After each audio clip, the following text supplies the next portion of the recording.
नमस्कार दोस्तों, अनंत क्लास में मैं लक्ष्मी सिंह एक बार फिर आपका स्वागत करती हूँ। आज मैं आप लोग को ईवीएस की क्लास ले रही हूँ जिसका नाम है इन्वायरमेंटल साइंस। ठीक है, इसकी मैं पहली क्लास ले रही हूँ जिसमें मैं आपको क्वेश्चंस बताऊंगी और उसके आंसर बताते के साथ साथ ऑब्जेक्टिव टाइप रहेंगे और उसकी मैं एक्सप्लेनेशन भी आपको दूंगी। पहला क्वेश्चन है आज हमारा, विच टाइप ऑफ फर्टिलाइजर और manure is useful for gardening. ठीक है, किस टाइप के फर्टिलाइजर या मैन्योर, फर्टिलाइजर होते हैं और मैन्योर दोनों को ही खाद कहा जाता है, लेकिन एक जो होते प्राकृतिक होते हैं और एक जो होते कृत्रिम होते, केमिकल होते हैं। तो बात हो रही है कि या तो फर्टिलाइजर कहिए या मैन्योर कहिए, क्या गार्डनिंग में किस टाइप के फर्टिलाइजर का हम लोग ज्यादा प्रयोग करते हैं। ठीक है, ऑप्शंस हैं urea, sodium phosphate, DAP, vermi compost. ये चार ऑप्शंस दिए हुए हैं। ये मैं ईवीएस की क्लास इसलिए ले रही हूँ क्योंकि सीटेट, टेट या जो ऑल ओवर इंडिया के टेट के पेपर होते हैं उसमें ये आने ही आने हैं। ठीक है, तो ये इन्वायरमेंटल साइंस में 30 नंबर के क्वेश्चंस होते हैं, जो आपको 30 क्वेश्चंस होते हैं जिसको आपको सॉल्व करना होता है। तो इसको बहुत ध्यान से समझिएगा। क्वेश्चन में देखिए दिया हुआ है कि फर्टिलाइजर और मेन्योर कौन सा हम लोग गार्डनिंग में यूज करते हैं। ऑप्शंस में सभी यूज करते हैं लगभग, यूरिया भी, sodium phosphate, DAP, vermi compost. लेकिन ध्यान देना है कि यहाँ वर्ड आया है मेन्योर। मेन्योर का मतलब ये हो गया कि प्राकृतिक खाद। ठीक है, इसे कंफ्यूज नहीं होना, फर्टिलाइजर में दोनों ही ऑप्शंस आ रहे हैं लेकिन इन्होंने और करके मेन्योर भी दिया हुआ है। तो बात हो रही है, यूरिया भी क्या है, केमिकली होता है। सोडियम फॉस्फेट भी क्या, केमिकली होता है, ये कृत्रिम है खाद। डीएपी भी क्या है, कृत्रिम है। वर्मी कंपोस्ट जो है ये प्राकृतिक है। ठीक है, तो यहां हम लेंगे ऑप्शन डी, वर्मी कंपोस्ट। अब हम बात करते हैं कि वर्मी कंपोस्ट का कॉन्सेप्ट कुछ क्लियर कर लेते हैं, देखते हैं हो रही है। अब फर्टिलाइजर और मैन्योर को पहले समझ लेते हैं कि आखिर उनमें क्या है। फर्टिलाइजर किसे कहते हैं? A fertilizer is a chemical or natural substances added to soil or land to increase its fertility and enhance crop yield. कहता है क्या कि फर्टिलाइजर क्या है। मैंने पहले ही बोला था कि फर्टिलाइजर वर्ड और मैन्योर दोनों है, लेकिन मैन्योर अगर वर्ड है तो वो क्या होता है, वो सिर्फ खाद होता है। आगे बात करते हैं, पहले फर्टिलाइजर देखते हैं। फर्टिलाइजर के लिए कहता है कि यह केमिकल भी हो सकता है, रासायनिक, और नेचुरल प्राकृतिक सब्सटेंस भी होता है।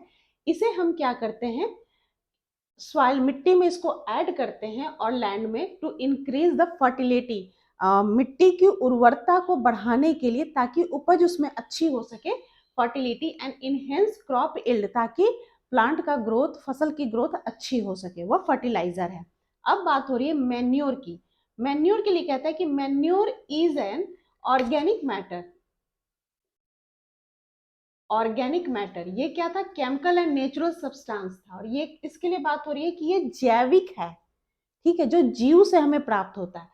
यह क्या था, नेचुरल भी हम प्राप्त कर सकते हैं फर्टिलाइजर को, लेकिन मैन्योर के केस में कहता है क्या कि फर्टिलाइजर में भी आप कह सकते हो कि प्राकृतिक का प्राप्त कर रहे हो। यहाँ पे वर्ड आता है मैन्योर के लिए खासकर जैविक, कि यह सिर्फ जीव से ही प्राप्त हो सकता है, केमिकली इसको प्राप्त नहीं कर सकते हैं। Manure is an organic matter that is used as organic fertiliser.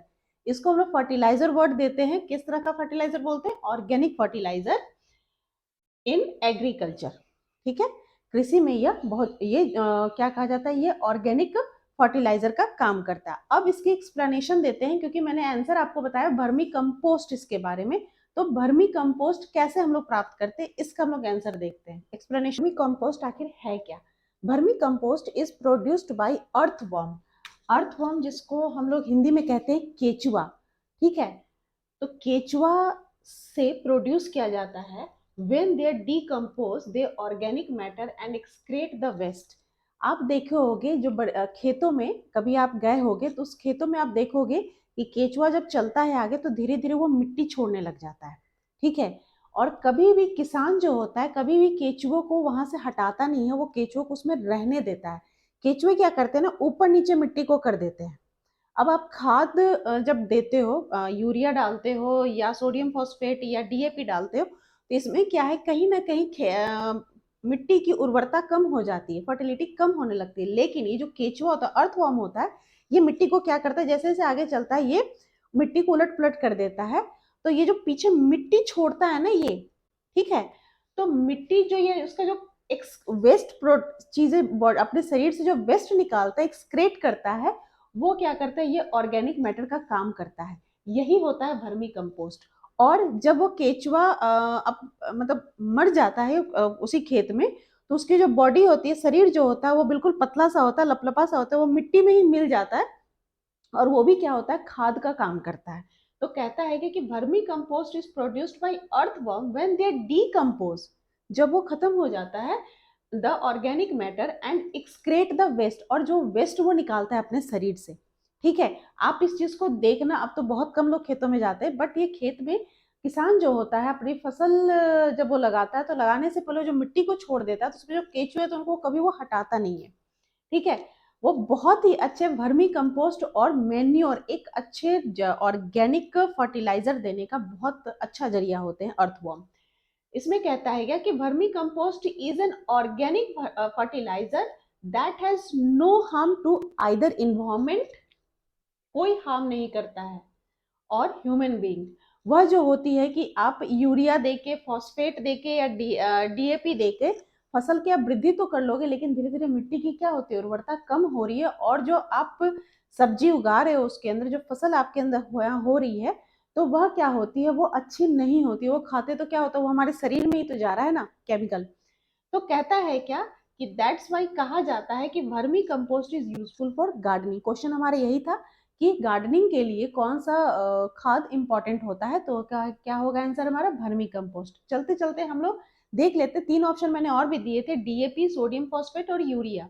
DAP क्या होता है, इसका फुल फॉर्म होता है डाई अमोनियम फॉस्फेट। ये क्या होता है, NH4 होल ट्वाइस HPO4। ये आप देख रहे होगे कि ये डीएपी जो होता है, ये मेन सोर्स होता है नाइट्रोजन एंड फॉस्फोरस को, कि पौधे को, प्लांट को नाइट्रोजन और फॉस्फोरस सबसे अधिक जरूरत होती है। तो यह सबसे रिच होता है नाइट्रोजन एंड फॉस्फोरस में। सोडियम फॉस्फेट क्या होता है, ये फॉस्फोरस रिच होता है, ठीक है, प्लांट के लिए इंपॉर्टेंट होता है। और यूरिया भी जो होता है, ये नाइट्रोजन रिच होता है। ओके, लेकिन सबसे अच्छा मेन्योर क्या हो गया, फर्टिलाइजर हमारा, ऑर्गेनिक फर्टिलाइजर, और वह क्या है, वर्मी कंपोस्ट। उम्मीद है दोस्तों आपको आज का ये क्लास अच्छा लगा होगा। मेरे चैनल के साथ बने रहिए, लाइक करिए, सब्सक्राइब करिए, और भी मैं ईवीएस के ऐसे ही क्वेश्चंस लेकर आऊंगी और उसके एक्सप्लेनेशन भी आपको बताऊंगी। नए हैं मेरे चैनल पे, सब्सक्राइब करिए। मिलती हूँ नेक्स्ट वीडियो में, तब तक के लिए नमस्कार।